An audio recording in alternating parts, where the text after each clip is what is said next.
We'll give a shout out now to our clerk, and it looks like she heard us. So now we are live. Thank you. So to my good co-chair, Representative Peirce.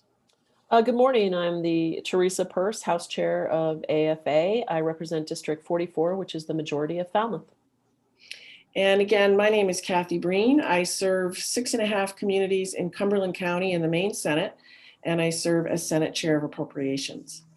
We're gathered today to continue our hearings on the biennial budget, and we are going to welcome back the DAF's Commissioner, Commissioner Figueroa, to give her testimony.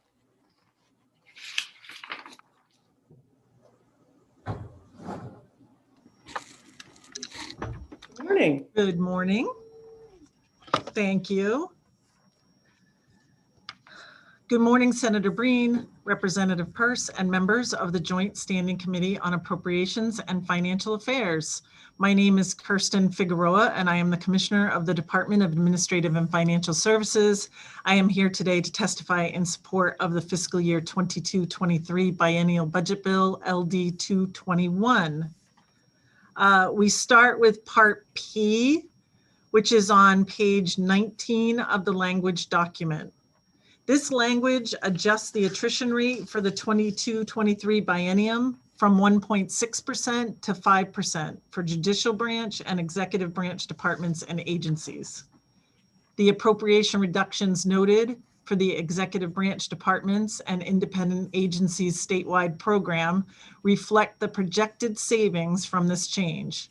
A similar proposal has been made in the budget bill for the highway fund.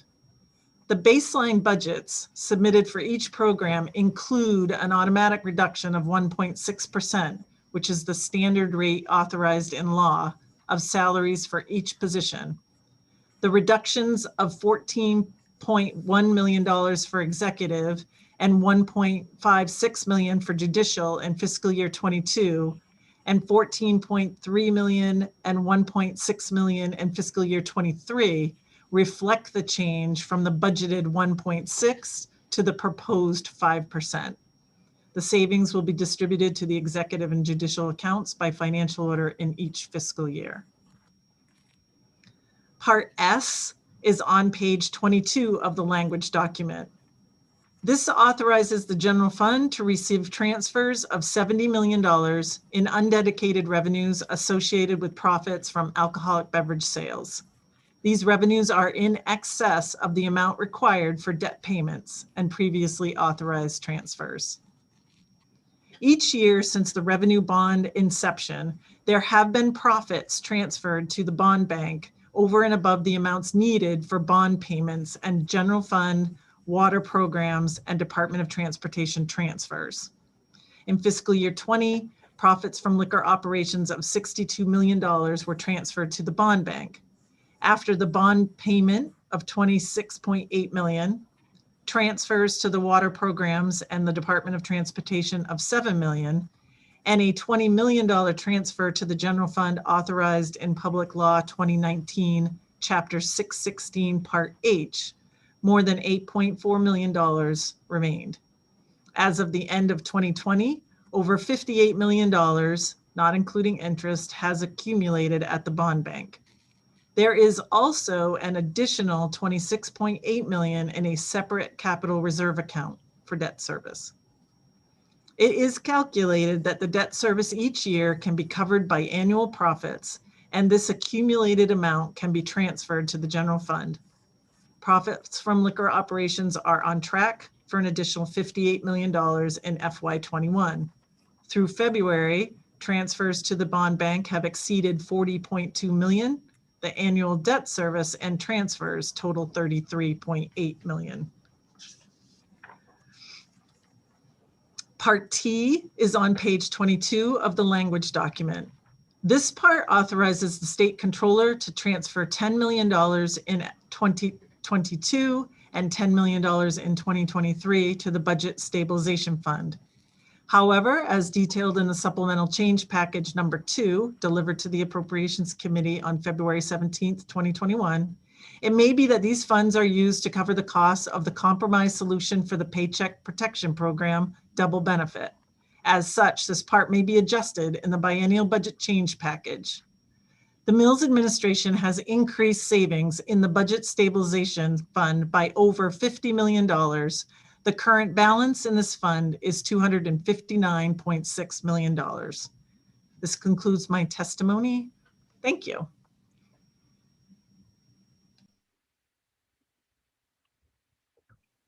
Thank you, Commissioner Figueroa. I have to say, I didn't realize you were going to go all the way back to the Cross Building. So the commissioner was just over in the State House meeting with chairs and leads, so she did quite a dash. Got your heart rate up for the day. All right. So are there any questions for the DAS commissioner regarding that testimony from any members of the committee?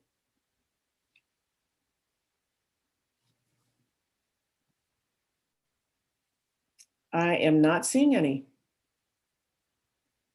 So I'm sure we'll have some eventually, but not today. So our next piece that we're going to hear about is the Office of the Treasurer. And we have, I hope we have somebody here from the Office of the Treasurer. Maybe that's Nancy Bodine.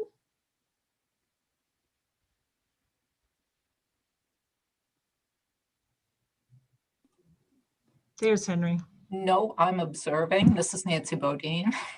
There's Henry. Oh, there he is. Welcome, Mr. Treasurer. Good morning, Senator Breen, Representative Pierce, and members of the committee. I'm State Treasurer Henry Beck.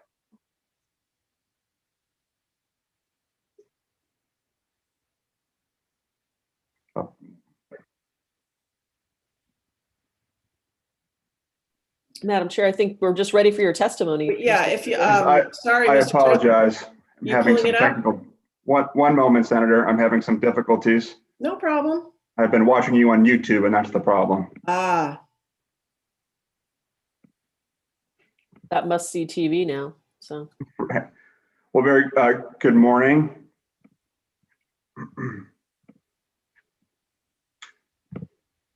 And I'm pleased to be with you to provide information on the general obligation debt service section of the proposed biennial budget, which appears on page 480, A483, but also in part NNN of the language document. And I'll talk about both with you. As you can see, the governor's proposed budget calls for debt service payments of approximately $113 million per fiscal year. This is a baseline request.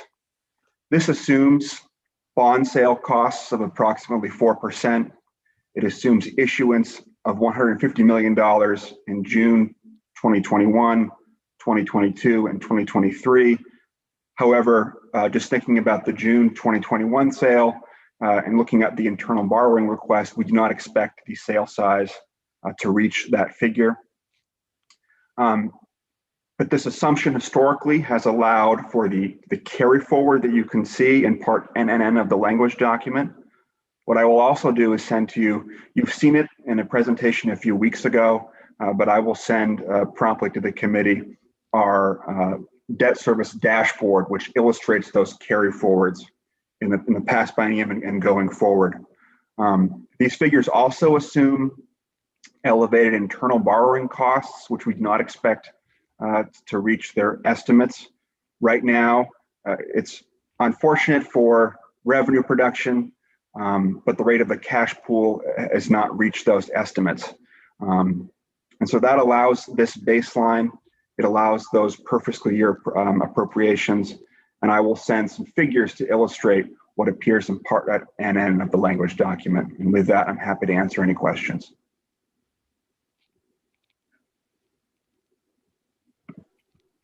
thank you very much. Any questions for Treasurer Beck from appropriations members?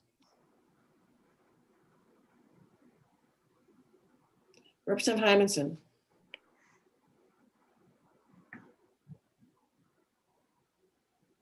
Representative Hymanson, we can't hear you. I think you're on mute. Geez, I can't believe I'm still doing that. The 4% bond interest, can you put that in historic significance for us? Where have the ranges been in the last, say, 5 years? Well, I can tell you in our last two June sales, in June of 19 and June of 20, they were nowhere near that amount. They were, one sale was less than 1%, one sale was less than 2%.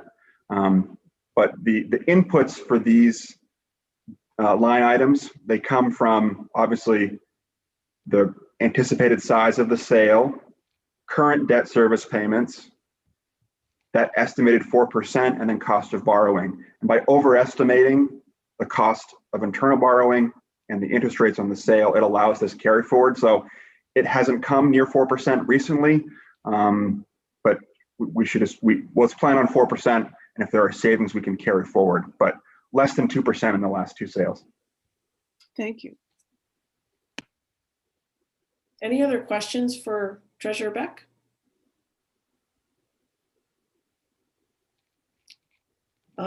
I don't see any. So thank you very much for joining us. We, of course, may follow up with more questions at a later date, and appreciate you being with us today. Thank you, Senator. We do not have any members of the public here today to testify on these two issues. So we will reconvene this afternoon at 1 o'clock, where we will be joined by our colleagues on the State and Local Government Committee. And we will hear some more from DAS Commissioner and potentially more members of the administration. I haven't figured that out yet. But until then, this public hearing is adjourned. Thank you. You can either disconnect and reconnect, or turn your thing on camera, off camera and off mic.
believe it's on.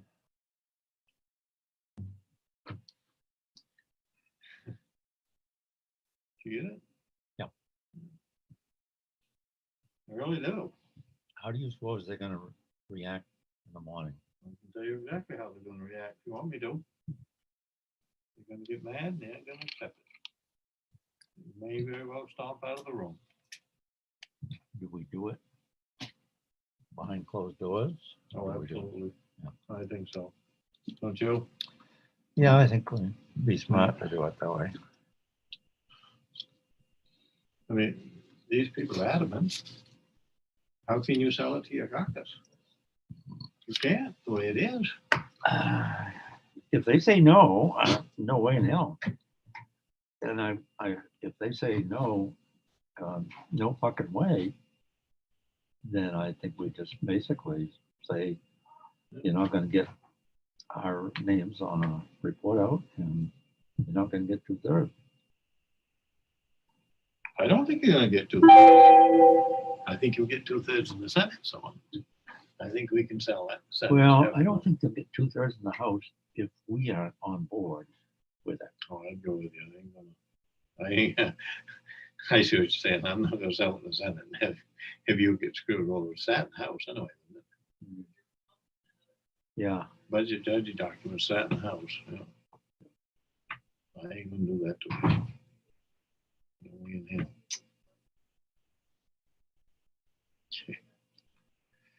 hell. Where's I meant to ask you the other day. Where's Sextus in all this? Does he ever? Stepkis, he does his own thing. I don't think he and Kathleen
Hello?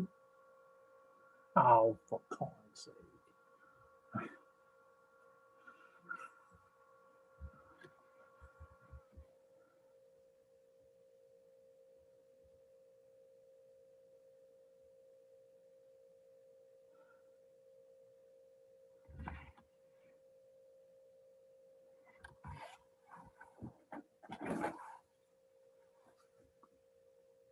Hello?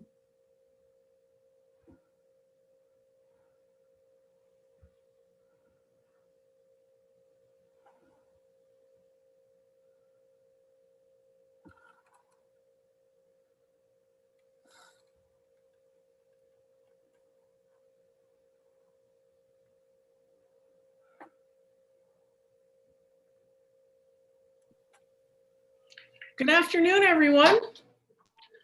Nice to see you. We are live on YouTube and audio, and it's so nice to welcome back our friends from state and local government who are joining us today for more hearings on the governor's proposed biennial budget. Appropriations folks introduced themselves this morning, so I would ask, let's see, Senator Rosen, would you like to lead the way on introducing state and local for us? Thank you very much, Madam Chair. I am Kimberly Rosen, Senate District 8. And Chair Matlack.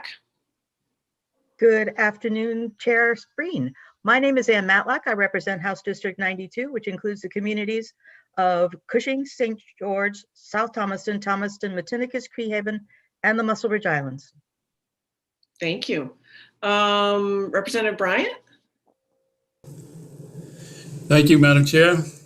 I'm Mark Bryan from Windham. I represent House District 24, part of the town of Windham. Pleasure to be here. Representative Toole? Thank you, Madam Chair. If you can hear me, maybe you can, maybe you can't. All right.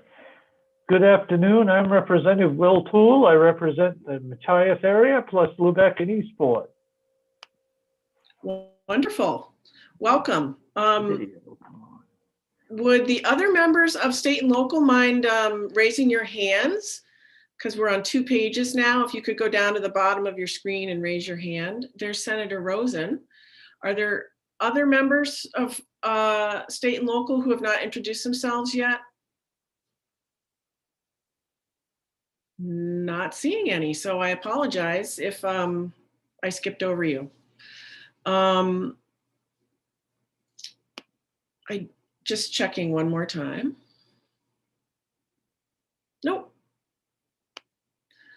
Okay, so our agenda says we are going to start with the Office of the State Auditor, and just to remind folks, if something comes up during the hearing, don't hesitate to raise your hand electronically or shout out Madam Chair so we can deal with any sort of technical problems you might be having.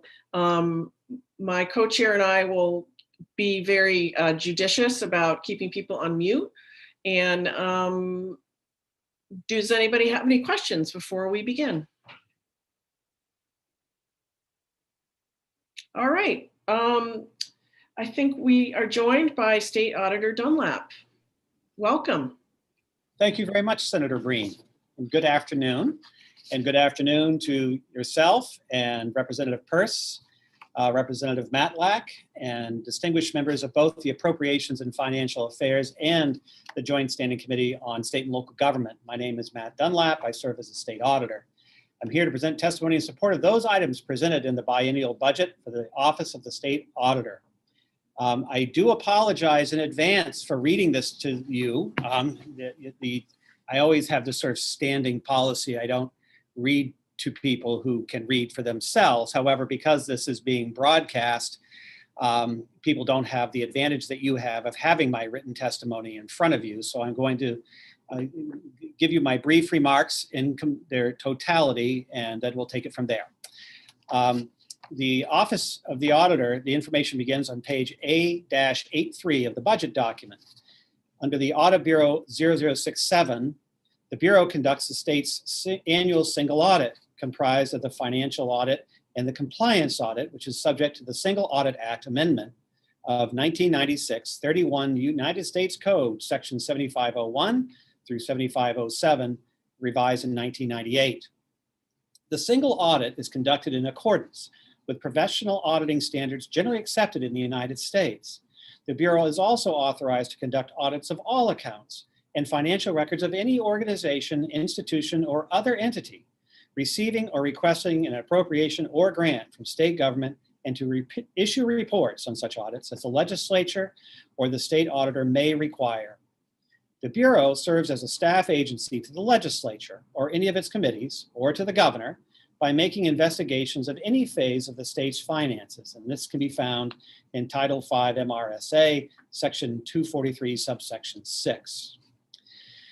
The Office of the State Auditor issues an independent auditor's report on the state's financial statements. This report provides an opinion on whether the financial statements are fairly stated and prepared in accordance with generally accepted accounting principles.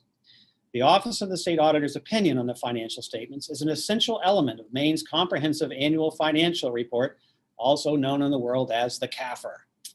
The timeliness of our audit and resulting opinion allow the state controller to submit Maine's CAFR to the Government Finance Officers Association for consideration of the Certificate of Achievement for Excellence in Financial Reporting. Bond rating agencies consider this certificate to be a positive reflection on the accuracy of the state's financial statements. The Office of the State Auditor also issues separate independent auditors' reports on internal control and on compliance. These reports provide opinions on the effectiveness of internal control and compliance in accordance with government auditing standards, also known as the Yellow Book, which is a pretty handy document, as I've learned, and the uniform guidance under federal compliance requirements. Currently, OSA is auditing 15 federal programs for the fiscal year ending June 30th, 2020. These federal programs include Medicaid and CHIP, unemployment insurance, coronavirus relief funds, the SNAP cluster, the Supplemental Nutritional Assistance Program, the TANF cluster, or Temporary Assistance to Needy Families, and other programs. The federal compliance report is due annually by March 31st. So it's pretty busy around here right now. Special projects are also assigned to the discretion of the state auditor. These projects examine certain activities of government that are not covered as part of the single audit. OSA also operates a fraud hotline. While the bulk of the complaints historically have been referred to Health and Human Services and Maine Revenue Services, this past year has seen an uptick in complaints regarding employment law and unemployment insurance. With a full-time equivalent staff headcount of just 35 positions, against the backdrop of the scope of the work performed, it may be observed that the Audit Bureau of the State Office of the State Auditor punches way above its weight. The Audit Bureau's baseline budget for the fiscal years 2021 to 2023, starting on page A83, provides funding from the general fund of $1,659,965 for fiscal year 2021 to 2022, and $1,695,845 for fiscal year 2022-2023 in support of 13 authorized positions. It also includes funding from the other special revenue funds of $2,911,121 for fiscal year 2021 to 2022, and $2,992,838 for fiscal year 2022 to 2023 in support of 22 authorized positions. The other special revenue funds portion of OSA's operating budget represents funding resulting from the assessment of charges to certain state agencies, which are allowable federal costs under the Uniform Guidance for federal program audit services. For the Audit Bureau, we are submitting 2 modifications to the baseline budget in the form of program initiatives as follows on page A-84. The first initiative is CA5, $3,000 in fiscal year 2022-23 for the general fund and $7,000 for the other special revenue funds in the all other line.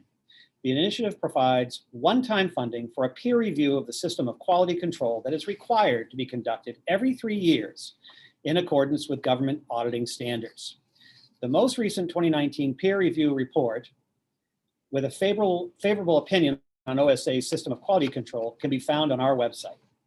The next peer review will be conducted in August of 2022. The National State Auditors Association conducts the review under a contract of approximately $10,000. The cost of the peer review is split between the general fund at 30% and the special revenue fund of 70%. This initiative is consistent with Maine Revised Statutes Title 5, Section 242, and is in line with prior year requests. The second initiative is CA8, a cost-neutral adjustment to allocations for professional services to more accurately reflect spending. This initiative reallocates $9,149 in fiscal year 2022 and fiscal year 2023 from other special revenue funds to the general fund to correct the existing negative allotment and to adjust the allotment going forward. Moving on to the unorganized territory, section 0075, the unorganized territory, or UT, fiscal administration for the unorganized territories begins on page A-85. The second function administered by the Office of the State Auditor is the fiscal administration for the unorganized territory. This function is accounted for in a special revenue fund, and expenditures are supported entirely by local property tax payments from the property owners of the UT.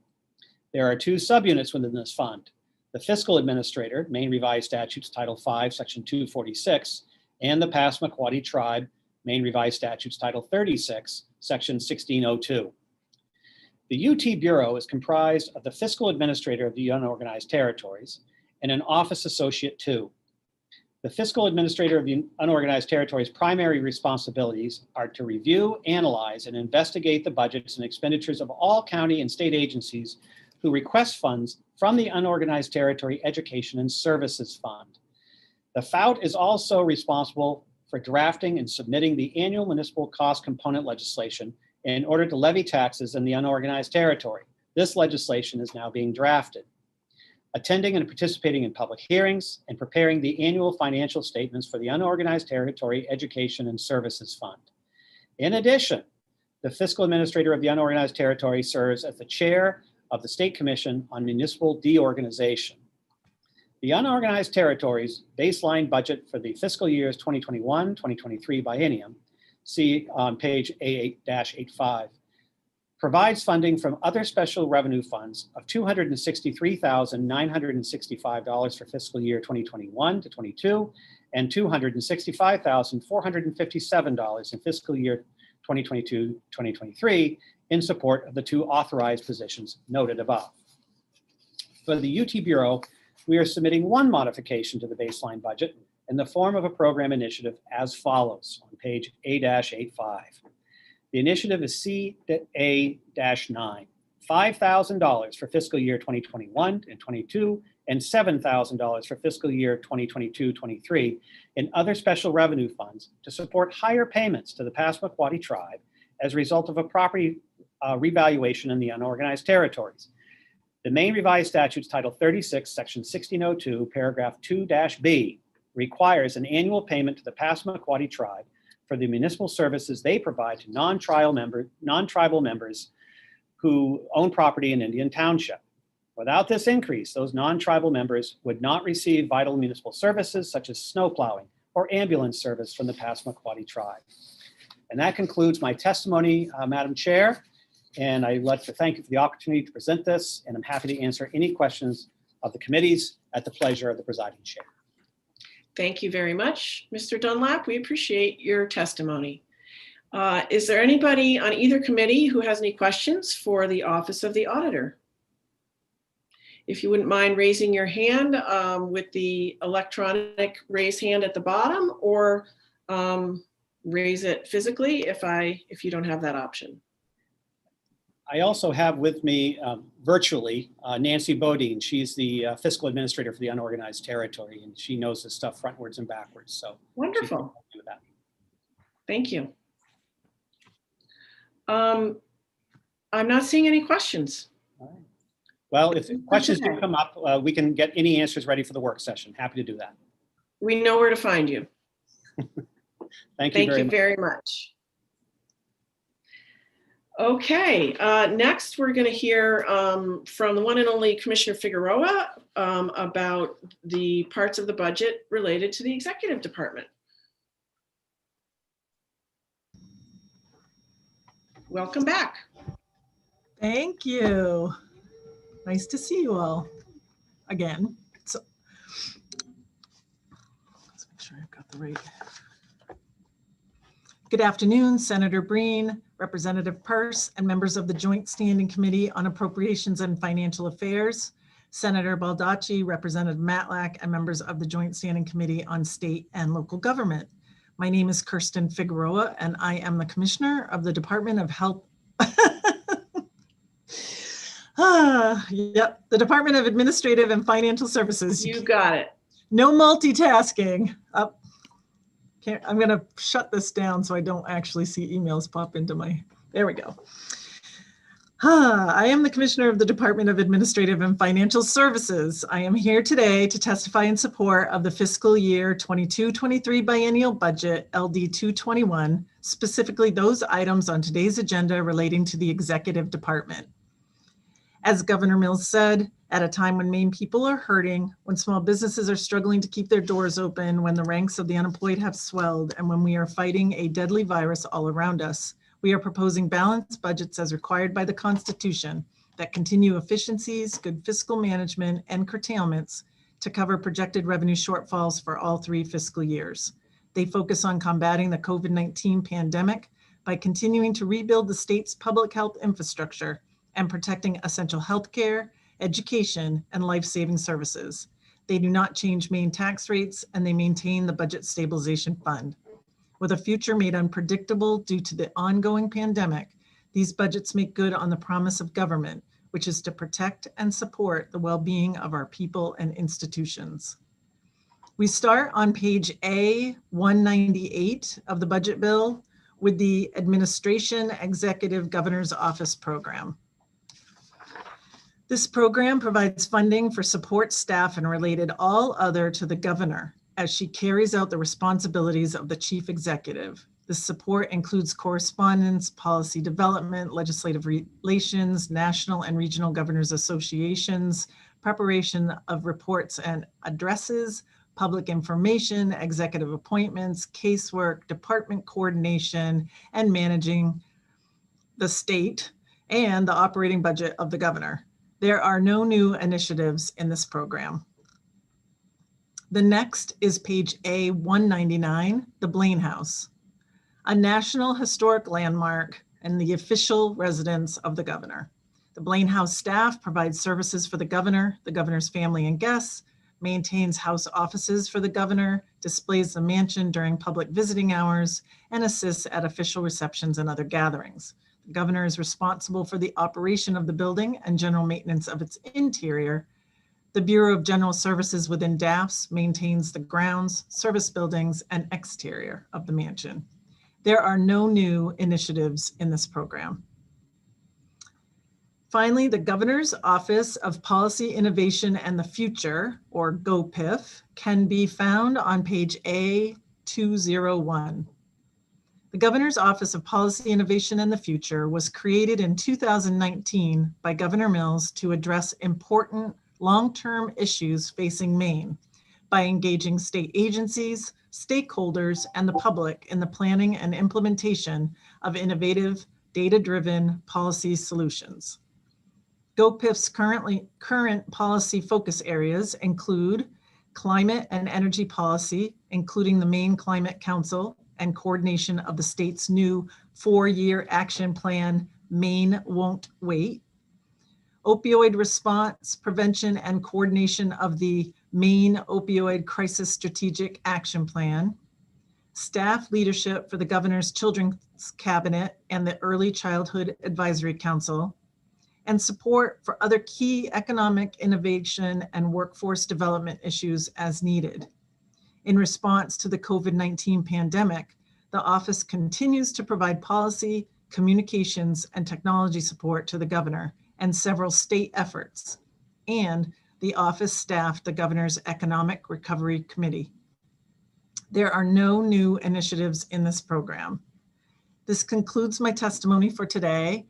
Thank you. I'm happy to take any questions and would also offer that Hannah Pingree, the director of GOPIF, is also available. Thank you, Commissioner, and welcome, Director Pingree. Any questions about the executive department?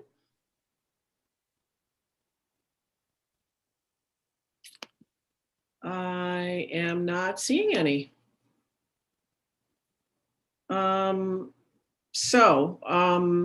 I think for now we will say thank you and move on. Oh, yep, thank you. And we will find you if we do have questions in the future.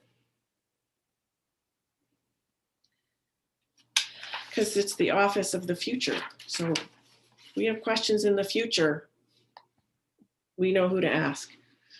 Next, You're gonna have to go back to it. That's right. Oh my goodness. Next, we have a familiar face joining us from the Municipal Bond Bank Maine Rural Water Association, Mr. Bradley Sawyer. Nice to see you, and the floor is yours for your testimony. Thank you very much, Senator Breen. Nice to see everybody as well.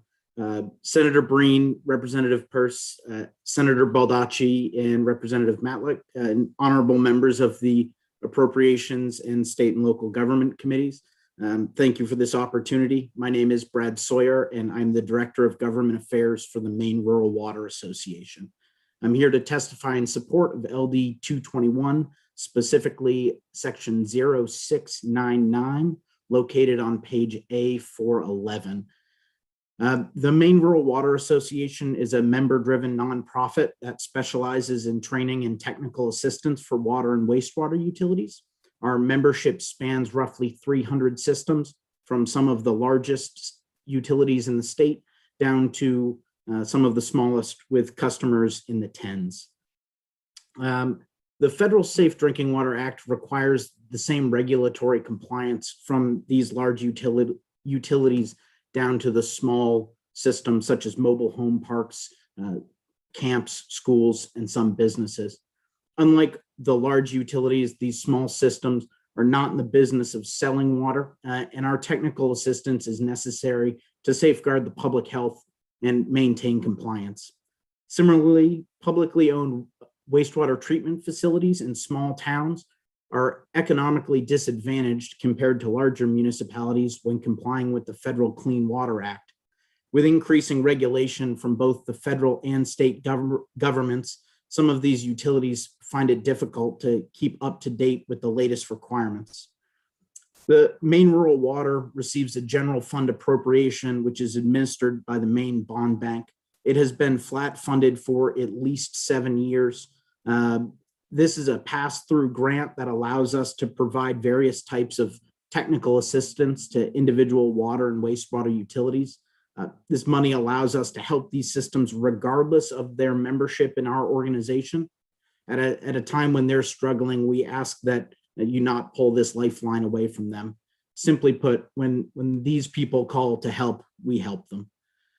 This allocation, while a drop in the bucket of the entire budget, I definitely feel like I'm punching above my weight following Mr. Dunlap and Commissioner Figueroa today. It is critical to the water and wastewater utilities when they're looking for help with grant writing, management and merger questions, compliance, financial issues, training, record retention, annual reviews, COVID-19 protocols, and really anything else that comes with running a utility outside of the physical putting pipes and maintaining pipes in the ground. I'm happy to attempt to answer any questions you may have today or at a time in the future. And again, I appreciate the opportunity to speak today. Thank you. Thank you, Mr. Sawyer. Any questions for Mr. Sawyer or the Maine Rural Water Association? Representative Fay. Hi, thank you, Madam Chair. Nice to see you again, Mr. Sawyer. Could you just point me to do you know the budget page that this initiative is on? That's my question. And then my quick comment would be Maine Rural Water Association does a lot of really good work. And while this is not the highest profile infrastructure that we talk about, it is extremely important. And I appreciate the work that your organization does. Thank you, Representative. This section is on page A411. Thank you. Any other questions for Mr. Sawyer? Not seeing any. So thank you very much for joining us. We really appreciate it. Thank you. Take care. Next, we're gonna talk with our Secretary of State again about that office. Welcome, Secretary of State, Shanna Bellows. Thank you, and good afternoon, Senator Breen, Senator Baldacci, Representative Peirce, and Representative Matlack, and distinguished members of the Joint Standing Committees on Appropriations and Financial Affairs and State and Local Government. My name is Shanna Bellows. I am Secretary of State. I'm here to present testimony in support of those items presented in the biennial budget for the Department of Secretary of State. Department information begins on page A467 of the budget document. We begin with administration, archives. I'm going to touch on the initiatives, the changes. So on page A468, there are 3 general fund initiatives. The first initiative reduces funding for in-state and out-of-state travel, employee training, and state vehicle operations to maintain costs within available resources. The all other reduction is $10,000 in fiscal year 21-22 and $10,000 in fiscal year 22-23. Staff will reduce in-state mileage costs by utilizing teleconferencing, web training, and minimizing travel as much as possible. And out-of-state travel to professional organizations will be reduced. Training for employees will be granted only as required to perform their job duties. Vehicle repairs and maintenance will be done in a cost-efficient manner. The second initiative reduces funding for contracted services by reducing the number of workers. The all other reduction is $148,323 in fiscal year 21-22 and $150,647 in fiscal year 2022-23. This reduces the number of contracted workers as projects become completed. Specifically, that is the scanning of documents that we are doing. The third initiative provides funding for the approved reorganization of one inventory and property associate 1 position to an inventory and property associate 2 position. The personal services request is $4,729 in fiscal year 21-22 and $4,728 in fiscal year 2022-23. This management initiated reorganization from inventory and property associate 1, range 11, to an inventory and property associate 2, range 14, was approved by the Bureau of Human Resources on August 23rd, 2019. We now move to the other portion of our budget and to the Bureau of Administrative Services and Corporations, 0692. So if you turn to page A471, there's 1 other special revenue initiative and 2 general fund initiatives. Initiative 1 provides funding for 1 contract worker. The all other request is $120,456 in fiscal year 2021-2022 and $120,456 in fiscal year 2022-2023. This provides funding for a contracted worker to continue work on completing the coding, testing, and implementation of the corporation's application for the Bureau of Corporations, Elections, and Commissions.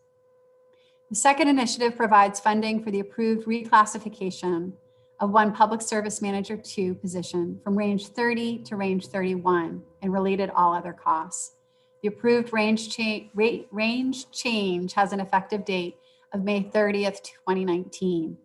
And the personal services request is $867 in fiscal year 21-22 and $286 in fiscal year 2022-2023.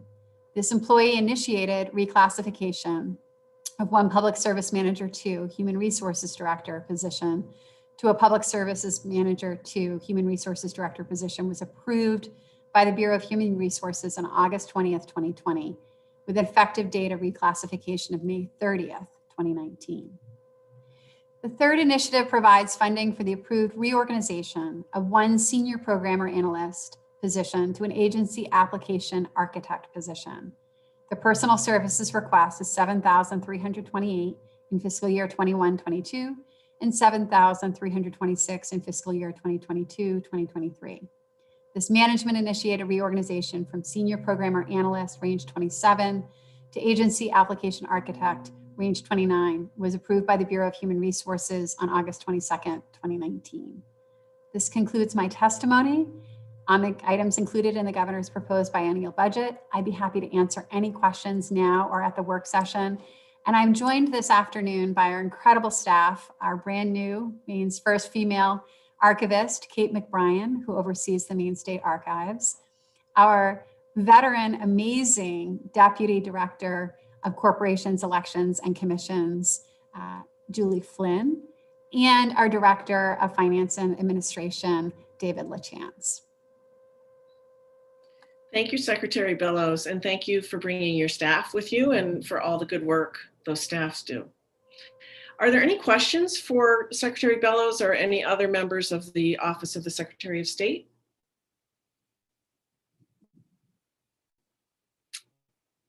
I don't see any takers. Thank you. Maybe we're in the post-lunch lull. But thank you all for being here, and we know where to find you if we need any more information. Thank you. Bye-bye. So that leads us to the Office of the Treasurer. And I think we have Laura Hudson here to present that piece. Welcome, Ms. Hudson. You're on Zoom, so we need you to, you're on mute, so we need you to, there you go. Can you hear me now? Yes, Perfect. thank you. Good afternoon. Senator Breen, Representative Pierce, Senator Baldacci, Representative Matlack, and honorable members. My name is Laura Hudson, and I'm the Director of Internal Operations for the Office of the State Treasurer. We're pleased to be with you to provide information on the administration operations budget for the Office of the State Treasurer as proposed in the governor's 2022-23 biennial budget. This section appears on page A482. The Office of the State Treasurer provides several administrative services to state agencies and Maine people. These functions include general banking services, cash investments and disbursements, trust fund management, and probably most noticeable, unclaimed property administration. The largest general fund cost in this biennium is personnel. We have the lowest headcount in the constitutional offices, and the administration is not proposing any changes to employee classification or employee staff size. The proposed budget provides $325,454 for unclaimed property operations. The largest cost is for the technology to securely store and process the data, as well as the computer and phone equipment needed for staff for the unclaimed property part of our business. On the subject of unclaimed property, we're happy to report that in fiscal year 20, we returned unclaimed property funds to the largest number of recipients on record.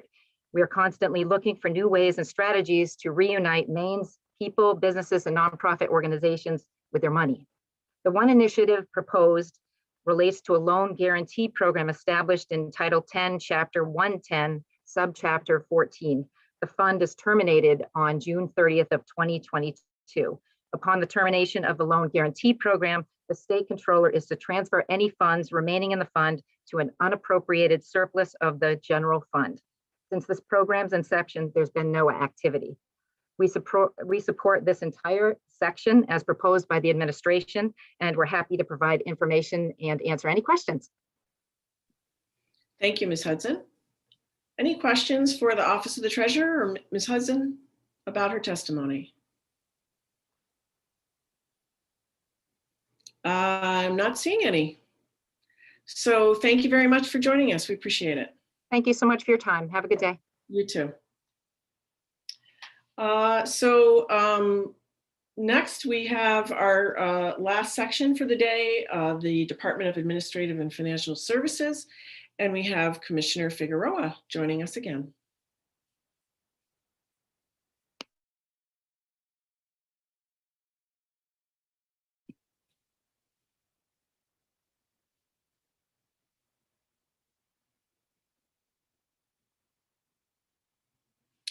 I'm going to check in with Ms. Boyden and see if it's Ms. Boyden who's going to offer testimony today.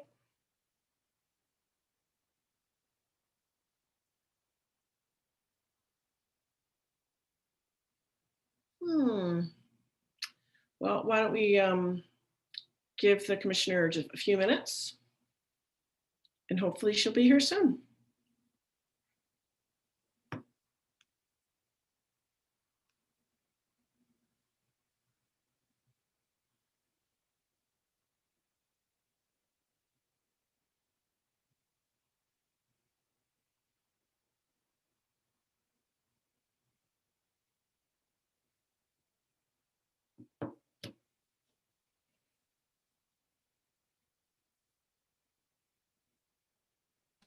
There she Did I is. miss my cue?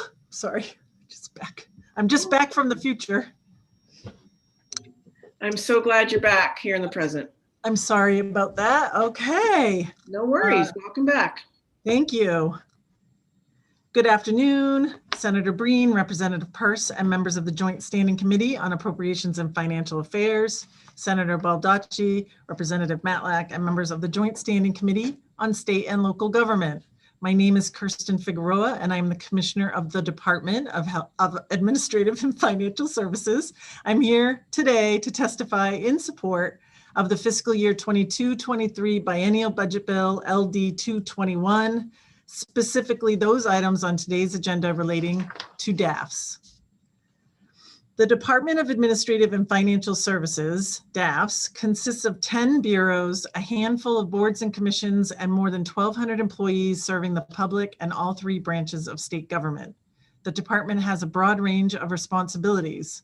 We serve as the principal fiscal advisor to Governor Mills, prepare the state budget, coordinate the financial planning and programming activities of state agencies, prepare the financial records of the state, and advise the Maine legislature on the economic status of the state and financial statutes of state government. Additionally, DAFs oversees all aspects of human resources, including employee benefits, contract negotiations, recruiting, retaining, training, and performance. Information technology services, including cybersecurity, data management, application development, project management, technology, infrastructure, accessibility, and network services. Maintenance, repairs, and capital improvements of state-owned buildings and grounds. Lease space, procurement, contracting and vendor management, state postal services, surplus property, tax collection, tax law and tax policy, and fleet management. Various internal services for state agencies are provided by the department, including review of accounting transactions and procedures and the implementation of account controls. We also administer the state's lottery operations, medical and adult use marijuana programs, and the sale of distilled spirits within Maine's borders. We start on page A5 with the Bureau of Human Resources. The Bureau administers human resource programs, services, and benefits to recruit and retain the best talent. The Bureau is responsible for centralized administration of the state's civil service system, the state's employee health and benefit programs, the state's development and training programs, the state's equal employment opportunity programs, and the state's labor relations responsibilities. The Bureau's customers are the job-seeking public and all employees of the executive branch. BHR is supported with a general fund appropriation of approximately $2.9 million, most of which funds the 21.5 positions within the Bureau. There is also an other special revenue account, which has been used when BHR bills agencies for training. Training is now coordinated and provided on an as-needed basis. There is one initiative in this program, eliminating a part-time office associate 2 position and the associated all other. This results in general fund savings of $23,780 in FY22 and $24,700 in FY23. Moving to page A10 is the Bureau of the Budget that manages all aspects of the state budget on behalf of the governor. The Bureau is responsible for carrying out the program initiatives of the executive branch within the limits of legislative oversight to achieve the most effective program outcomes and results within available budget resources. The state budget officer and her staff are responsible for supporting the governor in the submission of budget documents to the legislature, managing the annual work program, budget and position analysis and control, and revenue forecasting. There are 13 positions within the Bureau of the Budget. 12 are funded by the general fund and 1 by the highway fund. The combined annual budget for the Bureau is just over $1.7 million. There are no new initiatives in this program. The next program is Buildings and Grounds Operations on page A11. This program ensures that facilities are safe, sanitary, and healthy for those who work and visit them. The general fund appropriation and highway fund allocation support approximately 100 positions that provide the maintenance, housekeeping, and heating and cooling for the facilities in the Augusta area. The other special revenue fund contains activity associated with the leasing and state property to the leasing of state property to external agencies. And the internal service fund supports 3 positions and contains the activity of over 260 leases by state agencies across Maine. The combined annual budget for this program is approximately $42 million. There are 3 initiatives in this program. The first initiative on page A11 provides funding for the approved reclassification of 9 boiler engineer positions to plant maintenance engineer 1 positions. This initiative requests $212,225 of general funds in fiscal year 22 and $72,735 of general funds in fiscal year 23. The reason for the difference is that this change is retroactive to June 13th of 2019. The second initiative in this program provides for the network security costs associated with cameras across state-owned facilities. This request is for $22,920 in each fiscal year. The third initiative at the top of page A12 increases the allocation in the real property lease internal service fund account. This increase is necessary to support the current level of activity in the account and will minimize the need for financial orders in this account. The next program on page A13 is the baseline budget for the Capital Construction and Improvement Reserve Fund. This fund is used for the receipt and expenditure of funds earmarked for major capital improvements, repairs, and renovation of state government-owned facilities. There is 1 initiative in this program. The initiative appropriates $2 million in general funds in fiscal year 22 for the repair and maintenance of state facilities. Public Law 2015, Chapter 267, Part L-8, amended the statute that prioritized year-end transfers, otherwise known as the cascade, by eliminating the transfer to this program. Prior to this elimination, at the close of each fiscal year following certain other transfers, 10% of the remaining excess revenues were transferred to this fund to support necessary projects and improvements related to state-owned properties. It looks like there was an intention to replace this cascade elimination with an ongoing appropriation. And indeed, $3 million was included in both fiscal years 2016 and 2017. However, this level of funding was not appropriated beyond fiscal year 17. The baseline for this program is $310,587. In the 2021 supplemental budget proposed last year, we asked for $3 million in both fiscal year 20 and fiscal year 21. We received an additional one-time $2 million for fiscal year 20. The $3 million requested for fiscal year 21 did not make it to the emergency change package or the bill passed last March. We requested $2 million in the supplemental budget for this year. Also, there is another special revenue account for proceeds from the sale of state buildings and property, which has been spent down to nearly zero. Although this fund is meant to be used to support maintenance, deposits are not consistent as sales of state property are infrequent and are not nearly enough to cover even the basic of routine maintenance and repairs for the more than 2 million square feet of space, let alone when we have an emergency or unplanned event such as a failed system or building envelope issue, or the frozen pipe in the state office building last year that caused a flooding issue, and by the way, may have been caused by cold airflow from windows that are long overdue for repair and replacement. Repair and maintenance funds are needed for parking garage repairs, plumbing and electrical issues, roof replacements and repairs, mold, lead, asbestos, and water testing, walkway repairs, septic system maintenance, building envelope repairs, drainage upgrades, paving improvements and striping, master plan update, masonry repointing, window replacements, space planning, mechanical system upgrades, painting, flooring, carpeting, lighting repairs and updates, retaining wall maintenance, remediation efforts, and capital asset management planning. As reported last year while working through LD 1969, an act to protect state workers from exposure to carcinogens presented by Representative Harnett, some of the routine maintenance and upkeep of our state-owned assets has been neglected. Additionally, general tracking of building, owned or leased issues and concerns had been sporadic and somewhat haphazard.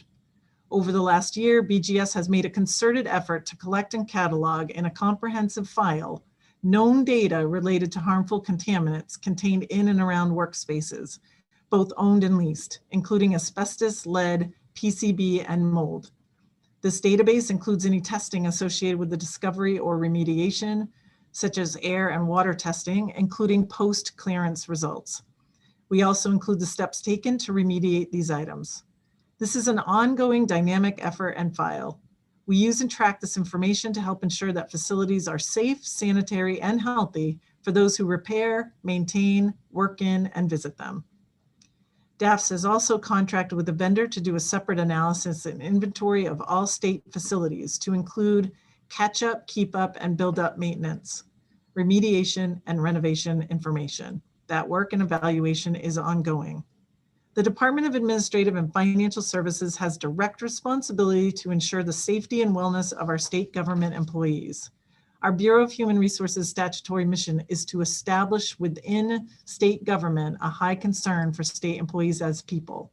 Our Bureau of General Services is tasked specifically with ensuring facilities are safe, sanitary, and healthy for those who work in and visit them. An ongoing source of revenues is necessary to continue to take care of our facilities. On page A14 is the baseline for the next program, the Capital Construction Repairs Improvement Admin Account. This program supports the preliminary work in the development of larger improvement projects. This program contains an other special revenue allocation for any private contributions made in support of state facilities. There are no new initiatives in this program. The next program, also on page A15, is the Central Administrative Applications Program. This program was established to segregate costs related to the state's centralized computer applications, such as accounting, budgeting, payroll, and other statewide applications. There is one new initiative in this program. This request provides general funds of $6,048,776 in fiscal year 22 and $2,417,283 in fiscal year 23 to finalize implementation and provide ongoing maintenance and support for the Workday Human Resources Management System, or Workday project. Workday is a comprehensive effort to replace a 30-year-old mainframe payroll-only system. The programming language for the current system has been out of use for decades. There is potential for failure of the payroll system because there are few programmers who understand or can use this programming language. The state currently employs two, both of whom are close to retirement. Replacing this outdated system was long overdue. Workday will provide vastly increased functionality and information. In addition to time tracking and payroll, it will support many human resources functions that are currently done manually or in a variety of systems that either don't communicate with each other or are themselves outdated. These include recruitment and hiring, employee onboarding, ability for employees to view and manage retirement and health benefits, ability for employees to view and manage vacation and leave balances and electronically submit time off requests, self-service capabilities for employees to make address changes and changes to dependent information, electronic funds disbursement and withholding, ability for managers to view organization structures, personnel, and position information, ability for supervisors to manage their employees' schedules and time off requests as a team to ensure operational coverage, tracking employee licensing and certifications, and reporting. Workday is a fully integrated software as a service product. Going forward, we will always have an up-to-date, supported, modern system. The Human Resource Management System Replacement Project began in mid-2016 with a transition to the Workday product happening in October 2018. The current project plan estimates that we will go live with the new system in mid-2022. Along with the initiative in the supplemental for funding and certificate of participation borrowing, the funds in the biennial are needed to complete the installation and implementation efforts and ongoing funding for maintenance, updates, debt service, and support. The next program is Central Fleet Management on page A15. Central Fleet coordinates the purchase, use, and disposal of the state's vehicles. Funds in this program are used to purchase vehicles and equipment, pay for maintenance, fuel, and insurance, and maintain adequate staffing to provide fleet support services and analytical reporting of fleet costs. The service and the vehicles themselves are supported through the fees paid by the user agencies. There are 16 positions within Central Fleet Management. The annual budget is approximately $9.2 million, and there are no new initiatives in this program. The Central Services Purchases Program on page A16 is an internal service fund funded by fees charged to its customer agencies. The 31 staff are responsible for managing central services in the areas of postal services and surplus property. You will notice that there is a significant jump in the all other baseline budget for this fund. This is the result of erroneously including costs of goods sold in this category. Title V, Section 1666 specifies that COGS expenditures in internal service funds are not subject to legislative allocation. Cost of goods sold accounts capture the costs associated with the activities in these programs that are subsequently billed to and paid for by other entities. The legislative allocation to pay for those expenses is in the agencies that will get billed for the expenses. Including an allocation here in this account would mean that the legislature is allocating for those same expenses twice. The baseline all other allocation for postal, printing, and supply fund is overstated by approximately $50.2 million in each year. The correct annual figure is $1,542,220 in each fiscal year. We apologize for this error and will make this correction in the biennial change package. State Postal Center provides a wide range of mail services for state agencies, including in our office mail. The Postal Center pre-sorts and barcodes mail, thereby receiving discounted rates from the United States Postal Service. Surplus Property provides various mechanisms for the disposition of state surplus materials and equipment no longer needed by the State Department that purchased them.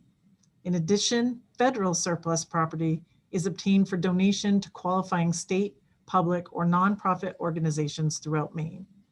There are no new initiatives in this program. The baseline budget for the next program, Debt Service of Government Facilities Authority, may be found on the bottom of page A17. This program provides funding for the annual principal and interest payments in support of capital construction and renovation of state facilities. General obligation bonds provide the means to assist Maine state government in financing the construction and equipping of facilities by providing access to the tax-exempt bond market. The annual appropriation in this account is approximately $22 million. There are no new initiatives in this program. On page 18 is the Division of Financial and Personnel Services program, which is organized into 5 service centers that provide consolidated and centralized administrative, financial, and personnel management services to most executive branch departments and agencies. There are 275 positions and an annual budget of approximately $26 million in this program. There is one initiative.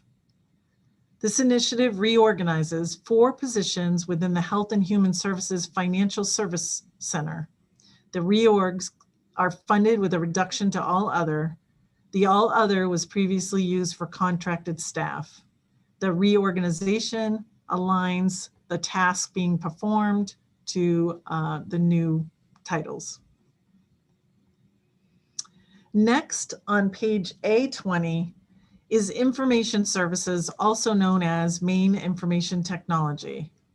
Maine IT provides centralized direction, coordination, and oversight to information technology policymaking, planning, architecture, and standardization, with the focus on delivery of effective information technology services.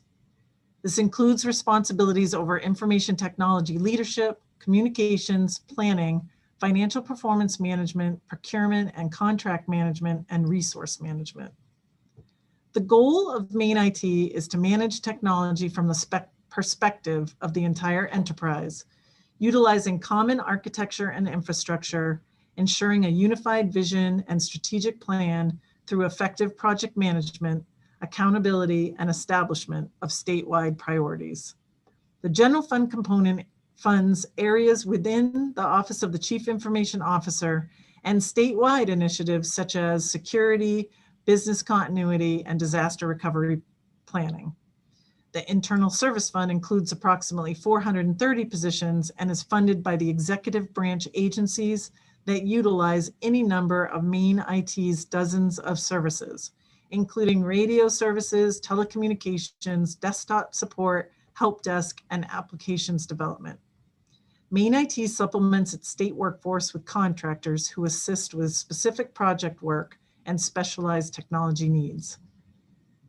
There are 2 initiatives in this program.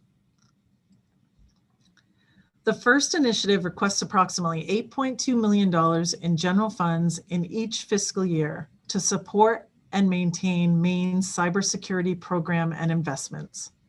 Funds would be used for software, subscription services, and professional services for the essential components of information architecture and security for effective state planning, response, and recovery efforts. Maine IT's mission is to protect both government and citizens.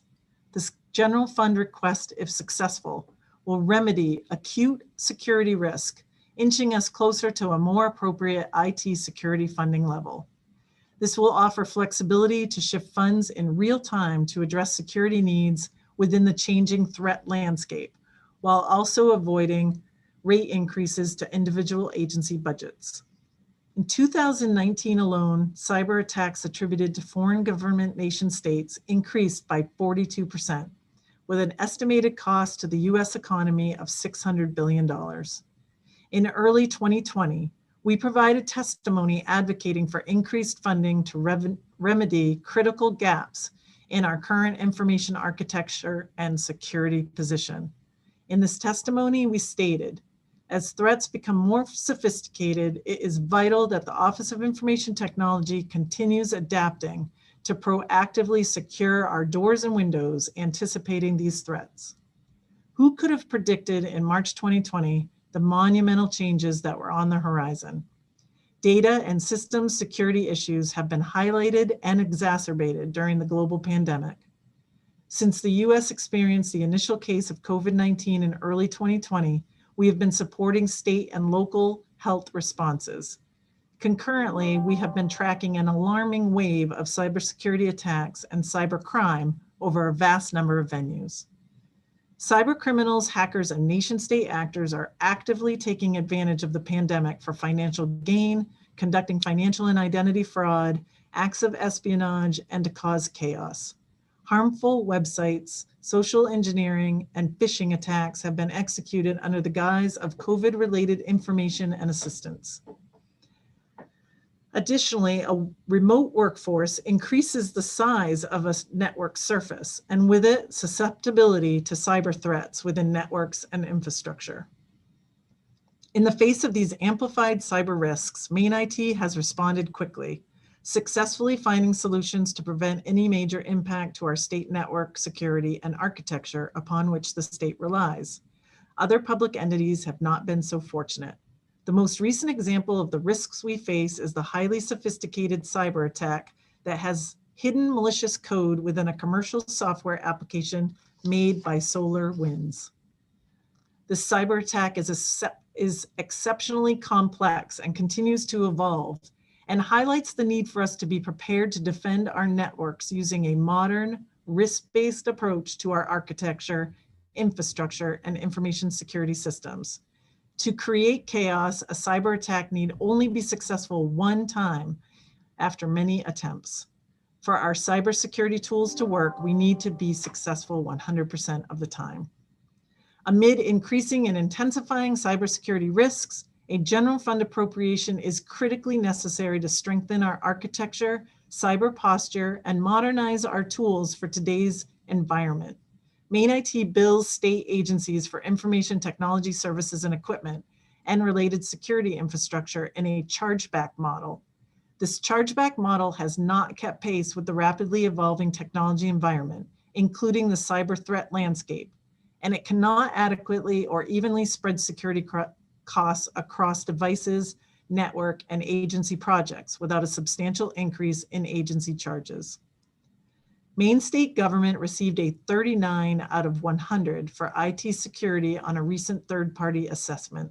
Without adequate defense, Maine people, state programs and services, our financial well-being, financial position, and the continuity of our government are at risk. We will never be 100% protected from an attack. However, the current budget proposal reflects our commitment to addressing our structural IT posture and architecture, cyber vulnerabilities, and safeguarding the confidential and sensitive data that resides among our networks that we are entrusted to protect within available resources provided to us by and for the benefit of the citizens of the state. The next initiative on page A20 transfers 4 vacant positions from the Office of Information Services Fund to the general fund within this program and reorganizes them to Information Support Specialist 2 positions. These positions will support the statewide radio network maintenance. In the change package, we will propose to move these positions to the statewide radio network system program, which is on page 85, A35, and will be discussed later in my testimony. We thought that program was just for debt service, but it turns out we can have the positions in it and they should be in there since they are going to support the radio program. Radio operations is charged with the building, maintenance, and support of the statewide two-way radio network. Some may know this project by the name MS-ComNet. The system supports wireless two-way communication for state law enforcement, including those in departments of public safety, inland fisheries and wildlife, marine resources, etc., as well as other state agencies, including, as examples, Maine Emergency Management Agency, Department of Transportation, and Department of Environmental Protection.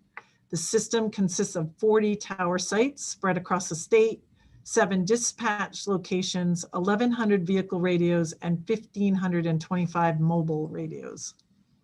For the year 2020, the MS-ComNet system facilitated approximately 12.5 million conversations by the users of the system.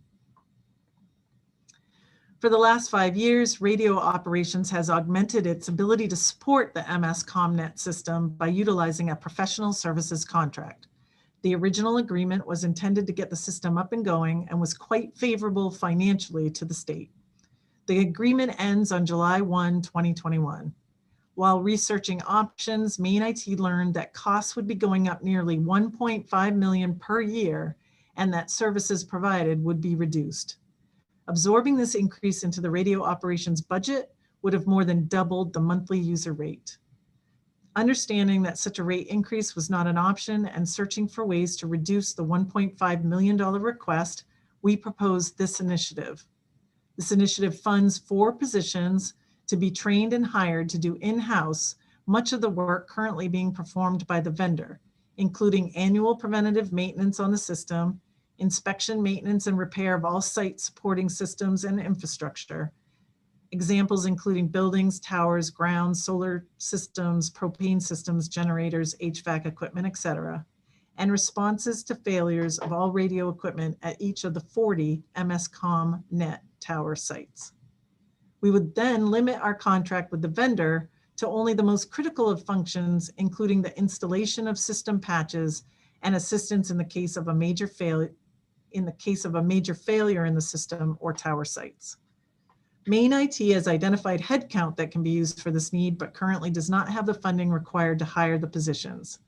The $435,000 being requested through general fund appropriations will allow Maine IT to fill these positions while significantly reducing the overall cost of support and the need to rely on contract services to maintain the MS-COM-net system. Making this shift and providing the funding for these positions will save the state $1 million. Neglecting to fund these positions or provide funding for the anticipated increased cost of the professional services contract will leave radio operations in a position where much of the work will not be completed. Ensuring that the MS-COM-net system is available 24/7, 365 is a monumental task. Funding these positions ensures that when life safety issues happen, users of the system will have the communications they need to serve the citizens of Maine. The next program on page A21 is the Leased Space Reserve Fund program. This fund is used to collect savings that accrue from relocation of a state agency from lease space to state-owned facility, or a relocation of a state agency from lease space to a lower price lease space. Funds are used to defray moving costs. There are no initiatives in this program. The next program is on page A26. The general fund annual appropriation of approximately $1.3 million within the Office of the Commissioner funds 8 positions who oversee the various efforts of the Department of Administrative and Financial Services and who seek to continually improve the quality of services provided by the department.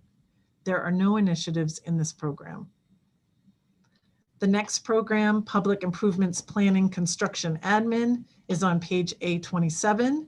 The 10 staff are responsible for the planning, design, and construction administration of all the state's public school projects and the state's public improvements, such as the recently completed renovation at 19 Union Street or the ongoing Greenlaw Building renovation at the East Campus, the future location of the expanded Health Environmental Testing Lab. This division manages the procurement process for architectural and engineering contracts, conducts the bidding for construction, and monitors construction projects. The annual budget is approximately $2.2 million. There are no initiatives in this program. The next program is page A28. The Division of Purchases procures materials, supplies, equipment, and services that represent the best value to the state of Maine.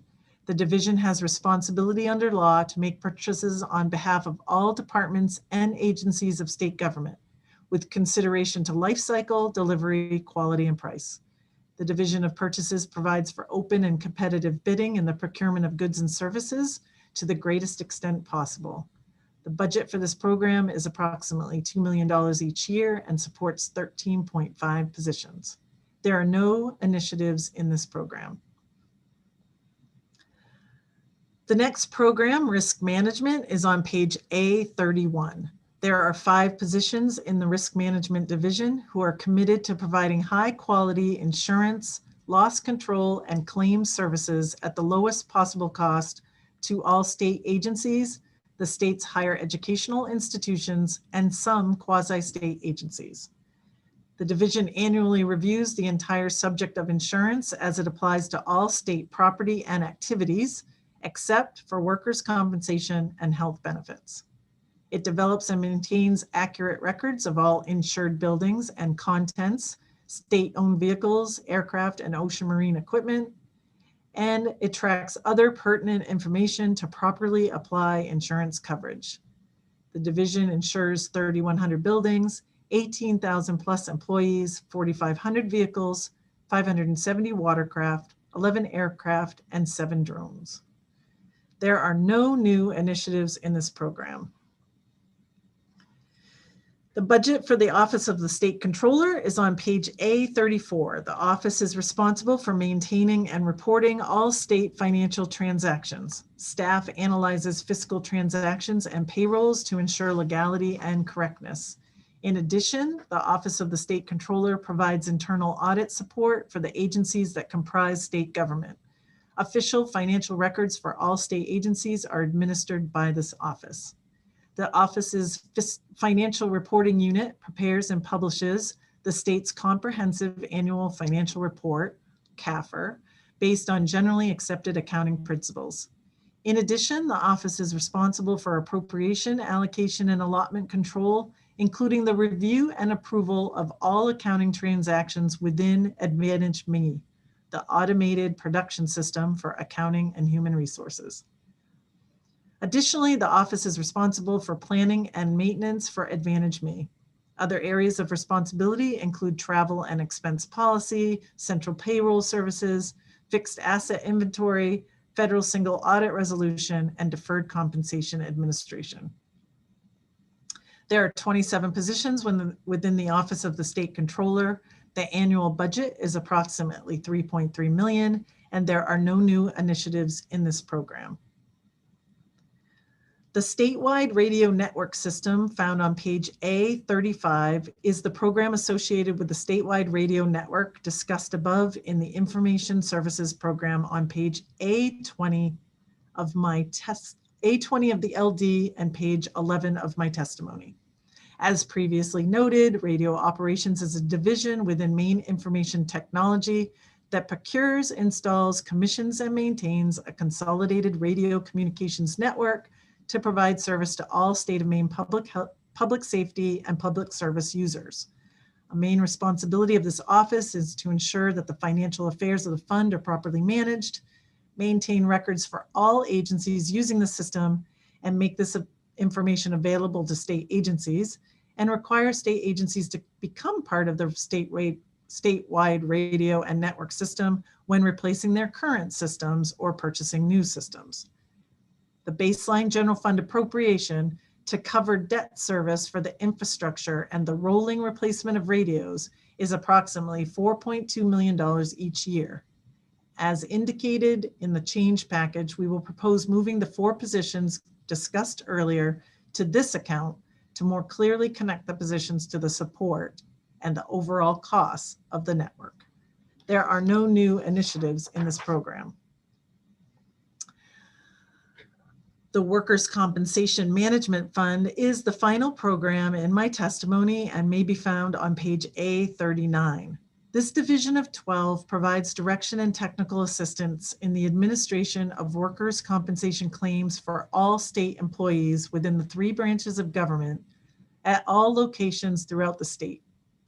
The Workers' Compensation Management Fund is established to provide for the expenses related to the resolution of workers' compensation claims, including records and information management, investigation, medical review, representation, rehabilitation, payment of compensation, appropriate medical expenses, and other payments required by the Workers' Compensation Board, the settlement of cases, and other related and necessary work and expenses.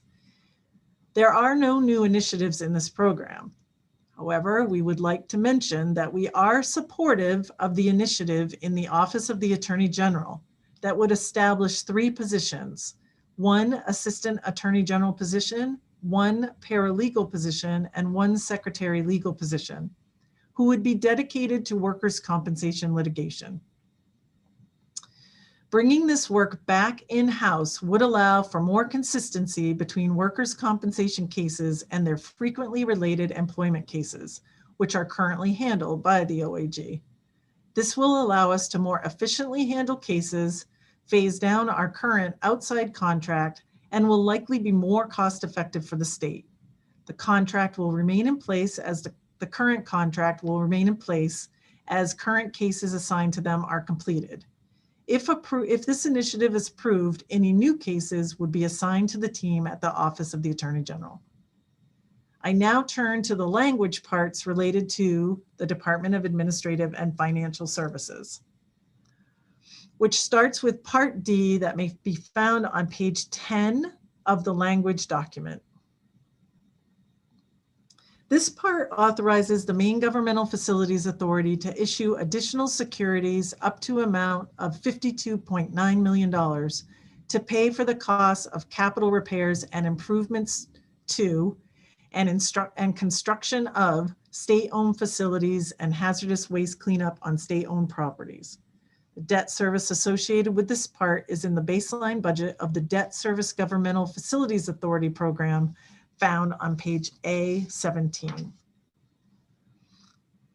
On page 10, Part E updates the language governing the mileage rate paid to employees and state officers and officials not subject to a bargaining agreement.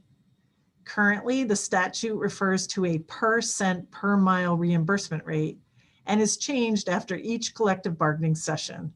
Part E updates the language to be either the rate included in the bargaining agreement representing the most employees or the federal rate of reimbursement, whichever is lower.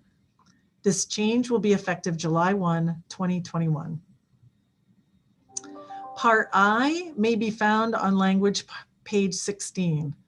This part authorizes the state controller to carry any remaining balances in the Debt Service Governmental Facilities Authority program in the department in each year of the 22-23 biennium into the following fiscal year. Part K on page 17 authorizes the state controller to carry any remaining balances in the Central Administrative Applications program in the department in each year of the 22-23 biennium into the following fiscal year. Part M on page 19 authorizes the department to enter into financing agreements in fiscal year 22 and fiscal year 23 for the acquisition of motor vehicles for the Central Fleet Management Division. Part O on page 18 authorizes the department to enter into financing arrangements in fiscal year 22 and 23 for the acquisition of portable radios, upgrades of tower hardware, and the purchase of equipment to support tower maintenance for the statewide radio network within Maine Information Technology. And Part Q on page 20 continues the voluntary employee incentive program through the 22-23 biennium. There are certain situations when an employee temporarily reduces his or her work week or is approved to take some days off without pay. Participation in this program is voluntary and is subject to the approval of the employee's appointing authority. Savings resulting from this program are transferred to the compensation and benefit plan account. This concludes my testimony. Thank you very much for your attention, and I'm happy to answer any questions you may have. Thank you so much, Commissioner Figueroa. Are there any questions? I see Representative Hymanson has her hand up. Yeah, thank you for that. That took a deep breath. I wanted to ask about Workday. So that it's software as a service product. So we pay a subscription for it, yes? And then the subscription, just so I understand it a little bit better, the subscription pays for individual updates? Yeah, the ongoing, well, there'll be subscription and maintenance support fees that would automatically allow us to update the system and would keep it current. Yeah, that is exactly what the ongoing fees would do. Do we use all the functionality? Will we be using the entire functionality of Workday? Well, I don't know. I want to say we will be using a huge amount of functionality of Workday. I'm not actually sure maybe of all of it. I'm happy to get that answer, but that list that I included in my testimony are things that we're currently not able to do either online or our systems are getting outdated. So we will be using all of that functionality.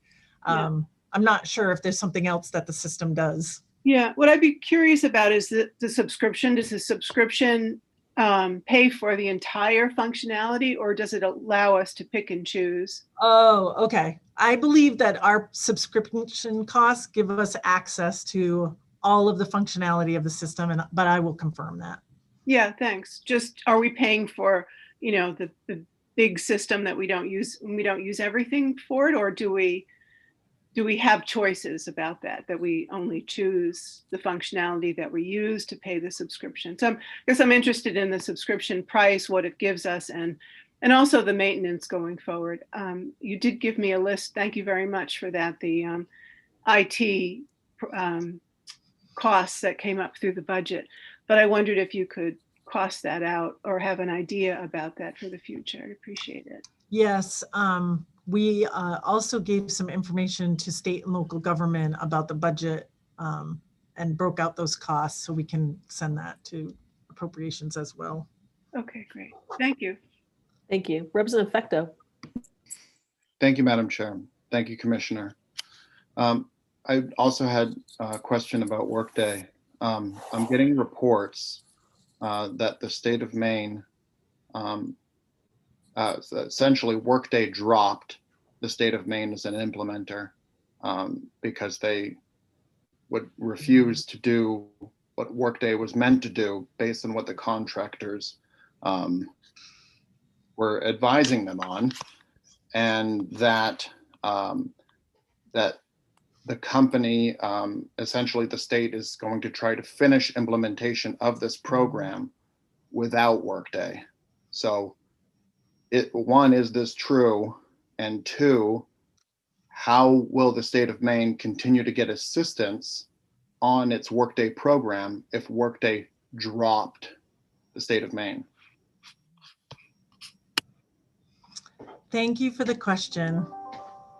So I would rephrase a couple of things, and I'm happy to answer those questions. On February 25th of 2021, the state did send a letter to Workday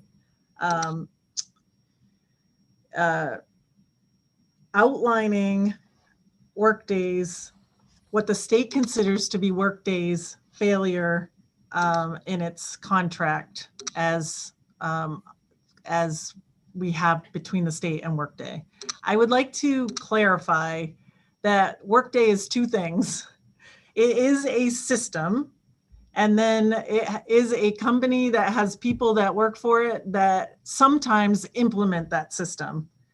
Oftentimes, the Workday system is implemented by other entities, not Workday.